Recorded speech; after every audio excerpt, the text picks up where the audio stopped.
ꯊꯥꯅꯤ ꯈꯔ ꯍꯦꯟꯖꯤꯜꯂꯛꯄ ꯑꯗꯨꯋꯥꯏꯗꯩꯗꯤ ꯃꯃꯤꯡ ꯎꯔꯛꯇ꯭ꯔꯦ ꯑꯩꯈꯣꯏꯅ ꯊꯤꯟ ꯃꯩ ꯊꯥꯔꯒ ꯊꯥꯜꯂꯛꯄꯒꯤ ꯊꯛꯁꯤꯗꯗꯤ ꯌꯥꯝ ꯊꯨꯅꯗꯤ ꯁꯣꯜꯕ ꯇꯧꯕ ꯌꯥꯔꯣꯏꯗꯕꯅꯤꯅ ꯋꯥꯔꯁꯤꯗꯤ ꯃꯤꯇꯩ ꯀꯨꯀꯤ ꯂꯥꯟꯁꯤꯗꯤ ꯑꯩꯒꯤ ꯋꯥꯈꯜꯗꯗꯤ ꯆꯍꯤ 5-7 ꯑꯣꯏꯅ ꯍꯥꯏꯖꯕꯒꯤ ꯋꯥꯗꯤ ꯅꯠꯇꯦ ꯑꯗꯨꯝ ꯂꯩꯒꯅꯦꯅ ꯈꯜꯂꯦ ꯏꯁꯣꯔꯅ ꯆꯥꯟꯕꯤꯗꯅ ꯑꯗꯨ ꯚꯥꯞꯁꯦ ꯂꯣꯏ ꯇꯥꯟꯅꯔꯛꯇꯅ ꯑꯣꯏꯔꯣ ꯏꯕꯟ ꯁꯔꯦꯟꯗꯔ ꯇꯧꯅꯔꯛꯄꯒꯤ ꯑꯗꯨꯒꯤ ꯃꯥꯏꯀꯩꯔꯣꯝꯗ ꯂꯥꯛꯄ ꯇꯥꯔꯕꯨꯗꯤ ꯁꯔꯦꯟꯗꯔ ꯇꯧꯔꯛꯄꯗ ꯍꯥꯏꯕ ꯊꯥꯖꯕꯁꯨ ꯂꯩꯇꯦ ꯃꯔꯝꯗꯤ ꯑꯗꯨꯝ ꯉꯛꯆꯥꯎ ꯍꯦꯟꯒꯠꯄꯁꯤ ꯍꯧꯖꯤꯛ ꯐꯥꯎꯕ ꯍꯟꯗ꯭ꯔꯤ ꯊꯥꯈꯤꯕ ꯌꯨꯝꯗꯨ ꯁꯝꯅꯕꯗ ꯑꯃꯨꯛ ꯍꯟꯅ ꯁꯥꯕꯗꯤ ꯌꯥꯕ ꯌꯥꯏ ꯕꯨꯜꯗꯣꯖꯔ ꯊꯧꯖꯤꯟꯅꯔꯛꯄ ꯇꯦꯡꯐꯣꯛꯇ ꯒ꯭ꯔꯥꯎꯟ ꯑꯣꯟꯊꯣꯛꯈꯤꯕꯗꯨꯗꯤ ꯑꯃꯨꯛ ꯍꯟꯅ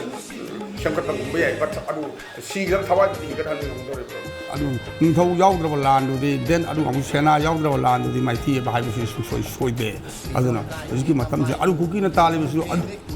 ꯑꯁꯤꯒꯤ ꯗꯤꯃꯥꯟꯁꯤꯅ ꯁꯤꯟꯇꯣꯛꯈꯣ ꯁꯦꯝ ꯂꯧꯊꯣꯛꯎ ꯄꯤ ꯑꯥꯔ ꯑꯁꯤ ꯂꯥꯛꯅꯕ ꯑꯗꯨ ꯑꯩꯈꯣꯏꯅ ꯇꯥꯜꯂꯤꯕ ꯗꯤꯃꯥꯟꯗꯣ ꯑꯩꯈꯣꯏꯁꯨ ꯇꯨꯡꯁꯤꯜꯂꯒ ꯑꯩꯈꯣꯏꯁꯨ ꯆꯠꯂꯕ ꯇꯥꯔꯕꯗꯤ ꯑꯐꯕ ꯑꯣꯏꯔꯛꯀꯅꯤ ꯍꯥꯏꯕꯗꯤ ꯊꯥꯖꯕ ꯂꯩꯇꯦ ꯄꯤ ꯑꯥꯔꯒꯤ ꯑꯄꯥꯝꯕ ꯑꯩꯒꯤ ꯑꯣꯏꯅꯗꯤ ꯂꯩꯖꯗꯦ ꯄ꯭ꯔꯦꯁꯤꯗꯦꯟꯠꯀꯤ ꯑꯩꯒꯤ ꯑꯄꯥꯝꯕ ꯂꯩꯖꯗꯦ ngasi yaifaraба numit october gi date 8 langban gi kunga marini panba numit asi aikhoi gi miyamna thoidok hengdokna sakhangna oza tapta gi mahikol institute taifung gi anisuwa mapok kumo numit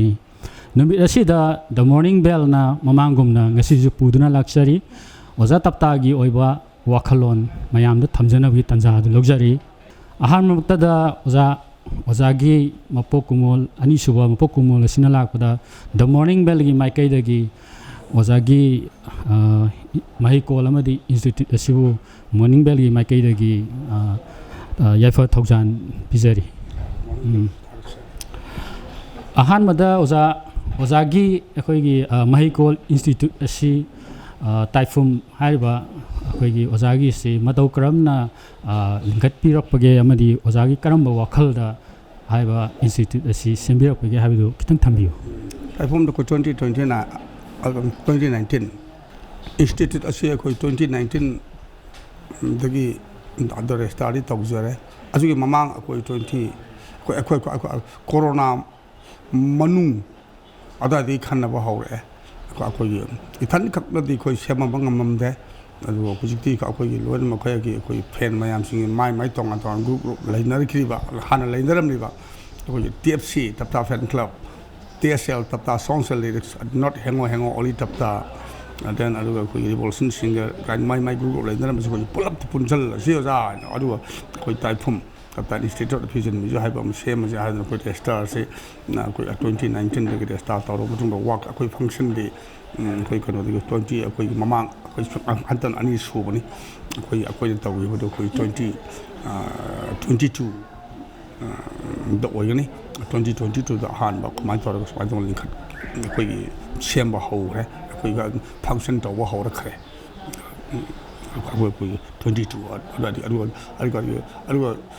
लिंखट पा सेम साबा खोट अखोई 2019 दादी तौजर ओजा अखोई हुजिक्से अखोई लमदम से अखोई था मंगा हेले अखोइना कमथेन वाबजे ओजा मसिदा अखोई अवाना मयाम असीना मयाम नंगरे मसिदा मयामना अखोई सोल्यूशन पोरक्तना अखोई पीस पोरक्पा पाम मयाम यावनरी मसिदा ओजा अखोई था मंगागी ममांगसिदा लेरमिबा अखोई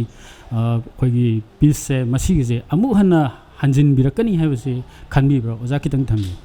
दा सुंसोय सोयदना हंजलकनी अदुगी बुदी अदुगा तप्पा अदुगी अदु थुबा हाइदन तोंगान मन हंजलक्तबदी यारो मी से अदुम वार्ड इमु मनु खनरबसो अदुम खनरबदे लेते अखोई अदुम शांति अदुम लाई सिसो अदुम शांति सोयदन लाक्सेगनी अदु सही के अदगी लाकदबनो हाइबदुदी मदुदी आइन लेप ngamjadri मरम लेप कदब पो अखोई मी अखोई ग्रुप अखोई अमन नत्री सोमलोंगी ग्रुप की समन मधुगी मखा पोले अदु शांति सुसोय सोयदन लाखनी थेंगब नत्रगन भाइबदुदी मदुदी आइन हाइब ngamjade ओजा अखोई जी हुजिक असीना मयाम यावदना अखोई अवाना मयाम मा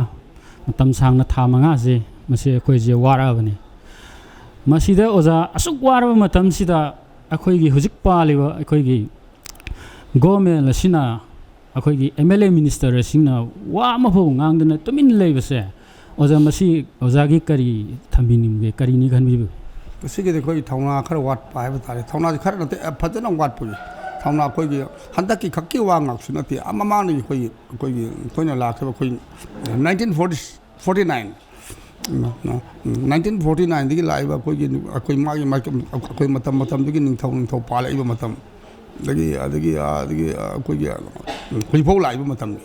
ꯑꯩꯈꯣꯏ ꯆꯤꯐ ꯃꯤꯅꯤꯁꯇꯔ ꯑꯩꯈꯣꯏ ꯌꯨꯅꯤꯌꯟ ꯇꯦꯔꯤꯇꯣꯔꯤꯗꯒꯤ ꯑꯩꯈꯣꯏꯒꯤ ꯃꯅꯤꯄꯨꯔ ꯁ꯭ꯇꯦꯠ ꯑꯩꯅ ꯍꯦꯛ ꯂꯥꯛꯈꯤꯕꯗꯒꯤ ꯃꯗꯨꯒꯤ ꯄꯥꯜꯂꯛꯈꯤꯕ CMꯁꯤꯡꯁꯤꯅꯒꯤ ꯑꯩꯈꯣꯏꯒꯤ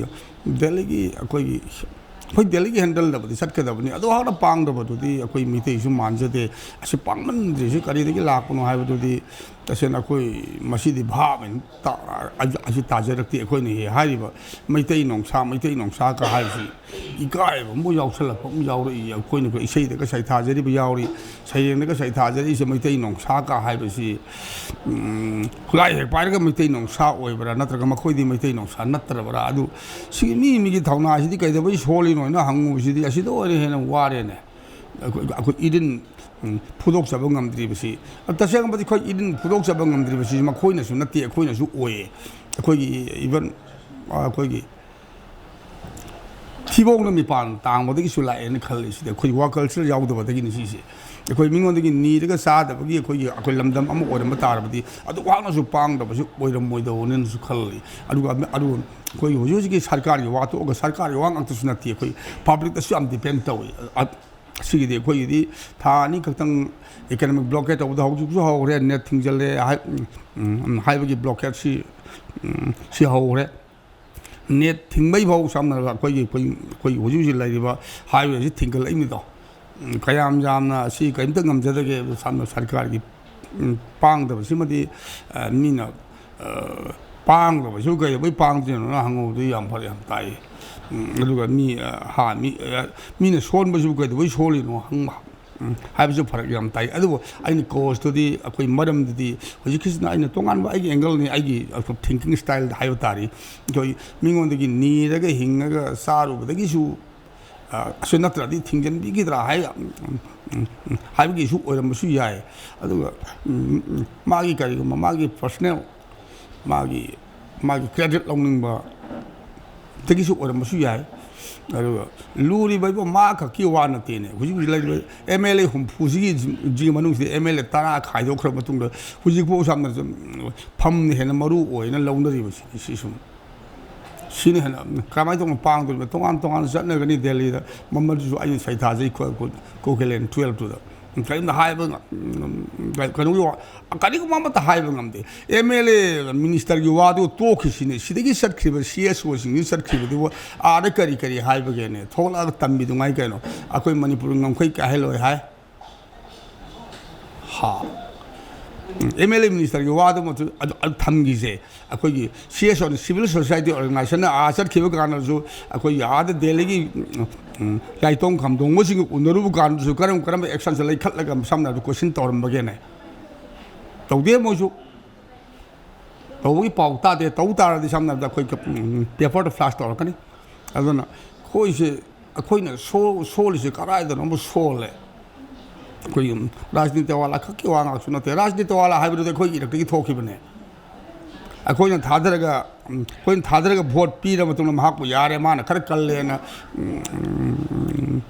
ꯊꯥꯒꯠꯈꯤꯕꯗꯣ ꯃꯍꯥꯛꯇꯨ ꯅꯠꯇ꯭ꯔꯣ ꯑꯗꯨꯗꯤ ꯑꯩꯈꯣꯏꯗꯤ ꯀꯌꯥꯝ ꯀꯜꯂꯝꯗꯧ ꯃꯥꯜꯂꯦ ꯑꯗꯨ ꯀꯃꯥꯏꯅ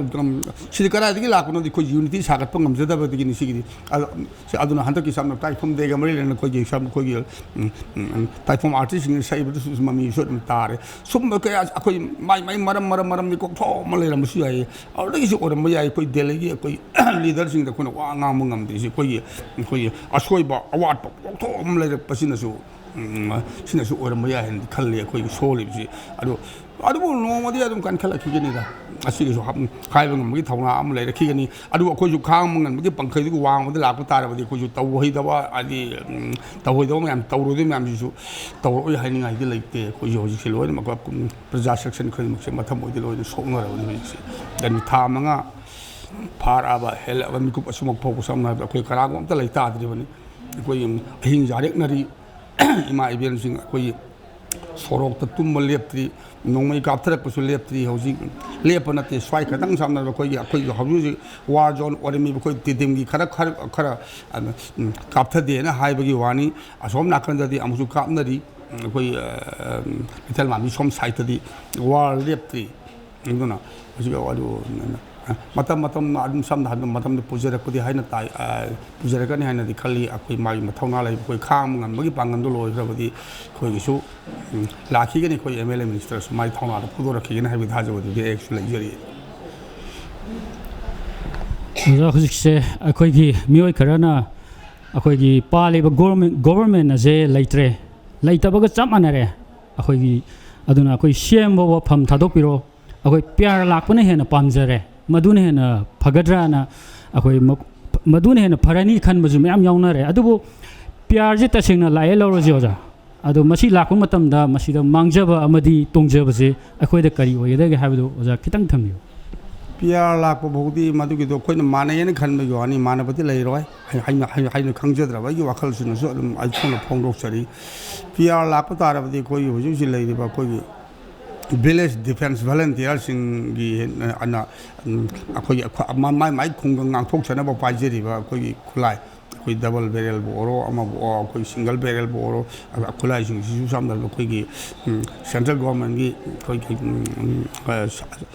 si ma kha da asalai hir dong yam na koi sai na ba yam la khan ni sigidi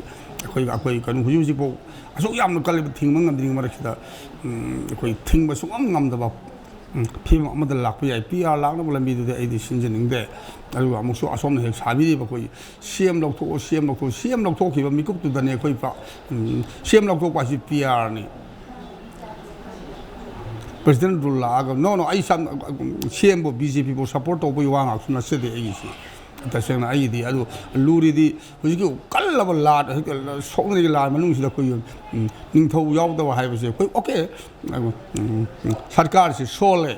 सरकार सोमदि जुन अखोई मे थारगे सोलिडरिटी मार्च पौदो सामना दा कोई सब सोले दुंगाई हुजिकि लान निउसु मौजन गरे लानजे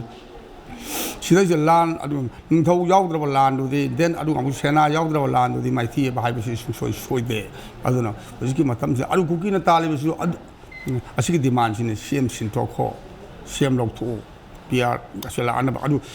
मखोय तालिबा डिमांड को जो तुंगजलगा को जो सत बतारबदि अफबो ओरकने हाबि थाजब लेते और PR गी अपाम आई ओइनदि लेजदे प्रेसिडेंट रुलदि आई अपाम लेजदे खोदि am प्रॉब्लम प्रजादा पब्लिक अदुकी मतिक शोखनी अकोई डिफेंस तौना होनबदि याम अकाय लाकने हाबिसि थमजगे सिवा फमसिन ओजा हौजिकसे अखोइगे लमदम सिगे लिसिंग गयाना नन वायलेंस ता अखोइगे खोंजंग गया संजनदुना अखोइगे तुमदुना लेग्रबा अखोइगे मरोन थोक्तरबा MLA मिनिस्टर म्याम सिंगसे मरोन थो हौगोलु हाइना मेमोरेंडम भव पिसनदुना खोलाउ क्या लाउगे अदुगी मतुंग तराकोदा हंदक दिल्ली द चतुना मकोइना उनरगा मकोइगे अपामदो मकोइदा फोंदोंग मतमदा मकोइगे अपाम अनिंगमदा मकोइ फंगना कोइ मोय हलकी अदु मसीदा ओजा थमजनिंग मजे अखोइगे MLA मिनिस्टर जिंगदुना मकोइना मरोन थोक्ट्रिबा अमदि मकोइना करिमता हाइबा ngamdrido अमदि youth सिंगदुगी अपामदो मकोइना पिरक्ट्रि पिबा ngamdrido करिनि हाने लौबिबगे असना तो माई मागी एंगल लगी जेंगनै तसन कु जुट मणिपुर गुड नि याम फबो कनु मसिद पुनसन नबगी यूनिटी सागत नबगी पांडम सेम गिबा पोतोनी गुड सिरि सेम गदबनि तबो जुट ऑफ मणिपुर सिदा असि लैना ले कोइ अनौब सेम बसे लैना अतोप संस्थान सिंगसिना कोइ सपोर्ट तौदबगी ममी ताबसे सिम तंगदि आई मसिम अपेन बिद लेजदे आई मिंगदि अतैदि पनिंगदे कोइ ऑर्गनाइजेशन अतैगा जो कोइ जोम सेम अतोप ऑर्गनाइजेशन मसिंग थिंगम सेमकोन रेसिंग ममी सि करिनो सि हेना जुट से तागे साइति की याम सपोर्ट तौजबने आई कोइ जुट ऑफ मणिपुर से गुड नि मखोन कोई दिल्ली संजल जरूर भी खोंजंग गोच आइसु सपोर्ट तौजै अदु लूरिबदि MLA मिनिस्टर यो वा तोक्सिनी कोई प्रजा सेक्शन खोइन हो सपोर्ट तौदब कोथो म यावरे मागी लुप्तुन हेन इम्पोर्टेंट ओय कोइसु लुपसाउनी हाइबगी कनो सिदा होय खरा अदु तौब नतन कोइ अयामन तौदे ꯑꯩꯈꯣꯏ ꯌꯨꯠ ꯑꯣꯐ ꯃꯅꯤꯄꯨꯔꯒꯤ ꯊꯥꯡ ꯈꯣꯡꯊꯥꯡ ꯇꯞꯇꯥꯒꯤ ꯁꯥꯏꯠꯇꯒꯤ ꯁꯞꯄꯣꯔꯠ ꯇꯧꯖꯩ ꯑꯗꯨꯒ ꯃꯈꯣꯏꯅ ꯁꯣꯜꯂꯦ ꯑꯗꯨ ꯑꯩꯈꯣꯏ ꯃꯥꯏ ꯄꯥꯛꯇꯅ ꯍꯜꯂꯛꯏꯕꯗꯨꯗꯤ ꯑꯣꯀꯦ ꯃꯈꯣꯏꯒꯤ ꯃꯅꯨꯡꯗ ꯂꯩꯔꯤꯕ ꯄꯣꯠꯇꯤ ꯑꯩꯈꯣꯏꯒꯤ ꯄꯣꯂꯤꯇꯤꯀꯦꯜꯒꯤ ꯑꯣꯏꯕ ꯄꯣꯠꯇꯨꯗꯤ ꯑꯩꯅ ꯀꯥ ꯍꯦꯟꯅ ꯎꯔꯨꯕ ꯉꯝꯖꯗꯦ ꯃꯔꯝꯗꯤ ꯑꯩ ꯑꯩꯈꯣꯏꯒꯤ ꯏꯟꯇꯦꯂꯦꯛꯆꯨꯋꯦꯜ ꯑꯃ ꯑꯣꯏꯗꯦ ꯑꯗꯨ ꯃꯄꯥꯟ ꯊꯣꯡꯗ ꯑꯩꯈꯣꯏ ꯃꯄꯥꯟ ꯊꯣꯡꯗ ꯌꯦꯡꯕ ꯃꯤꯠꯌꯦꯡꯗꯗꯤ ꯇꯧꯔꯤꯕ ꯊꯕꯛꯁꯦ ꯑꯩꯈꯣꯏ ꯄꯦꯟꯅꯤꯡꯉꯥꯏ ꯑꯣꯏꯗꯦ ꯍꯥꯏꯕꯁꯤ ꯊꯝꯖꯒꯦ ꯊꯥꯒꯠꯆꯔꯤ ꯑꯣꯖꯥ ꯗ ꯃꯣꯔꯅꯤꯡ ꯕꯦꯜꯅ ꯑꯩꯈꯣꯏꯒꯤ ꯑꯣꯖꯥ ꯇꯞꯇꯥꯕꯨ ꯎꯅꯖꯕꯒꯤ ꯇꯥꯟꯖꯥ ꯑꯁꯤ ꯑꯩꯈꯣꯏ ꯃꯇꯥꯡ ꯁ꯭ꯋꯥꯏꯗ ꯂꯣꯏꯁꯤꯟꯖꯔꯦ ꯃꯊꯪꯗ ꯑꯃꯗꯤ ꯃꯇꯨꯡ ꯇꯥꯔꯛꯄꯗ ꯑꯩꯈꯣꯏ ꯁꯨꯡꯁꯣꯏ ꯁꯣꯏꯗꯅ ꯉꯁꯤꯒꯤ ꯑꯁꯤꯒꯨꯝꯅ ꯑꯩꯈꯣꯏ ꯃꯤꯌꯥꯝꯒ ꯎꯅꯖꯕꯒꯤ ꯇꯥꯟꯖꯥ ꯑꯗꯨ ꯃꯇꯨꯡꯗ ꯄꯨꯗꯨꯅ ꯂꯥꯛꯆꯒꯦ ꯍꯧꯖꯤꯛꯀꯤ ꯑꯣꯏꯅ ꯃꯇꯥꯡ ꯁ꯭ꯋꯥꯏꯗ ꯑꯩ ꯏꯁꯥꯃꯛ ꯁꯃꯥꯅꯟꯗ ꯂꯨꯋꯥꯡꯆꯥ with video journalist Bipin Chandra TMV news thank U